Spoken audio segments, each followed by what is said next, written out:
The Prophet ﷺ told us, he gave all the diseases of the world in his final address. He said that the blood of Jahiliyyah is over. There's no more revenge in my religion. And he said the first blood he put down was Rabi'a ibn al-Harith bin Abdul Muttalib, his own family. So if anybody was going to take vengeance, it would have been his family. He said no.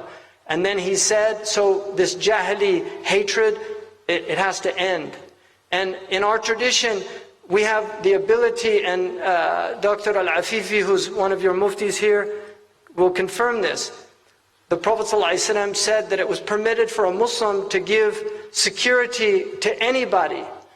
He can give security to people, but these people don't know the sunnah of the Prophet. If we give security, then they're supposed to honor that and let those people go. They don't do that anymore because they don't know the sunnah. This woman who went on television, on YouTube, to speak to these people that are holding her son hostage, she had a better understanding of Islam as a non-Muslim than these people in Iraq have. She said, I studied your religion, and your religion says that one soul is not held to account for what other souls do. لَا تَزِرُ وَازِرَةٌ وِزْرَ أُخْرَى. And she said, my son's not responsible for what American foreign policy does. And then she said, and then I read that your Prophet Muhammad, he had amnesty and he forgave people, so I'm asking for my son back. She said, I just want to hug him.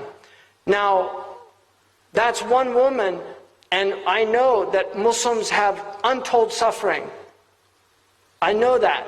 If you look at what's happened to the Iraqi Muslims at the hands of these people, it's worse than all of the Christians, but they only talk about the Christians. I'm aware of that. I'm very aware of that. And it should all stop. But for me, the most important thing in this religion is the preservation of the honor of our Prophet ﷺ. When we harm each other, that's what we do amongst ourselves. But when we harm peoples from other religions and other cultures, it harms our religion.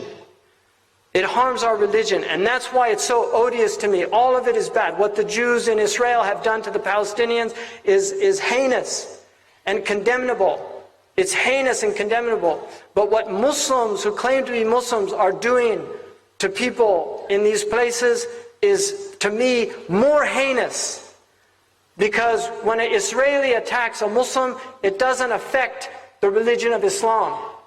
But when these people attack innocent people, it makes our Prophet, people think that his religion was a cruel religion. And I want to end with a quote by Amir Abdul Qadir al-Jazairi, one of the great Muslims of the 19th century who died in 1883.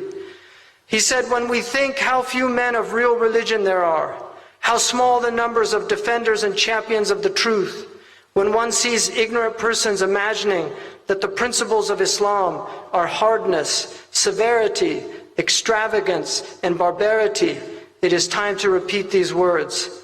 Sabrun jameel, wallahu musta'an. Beautiful patience, and our help is with God.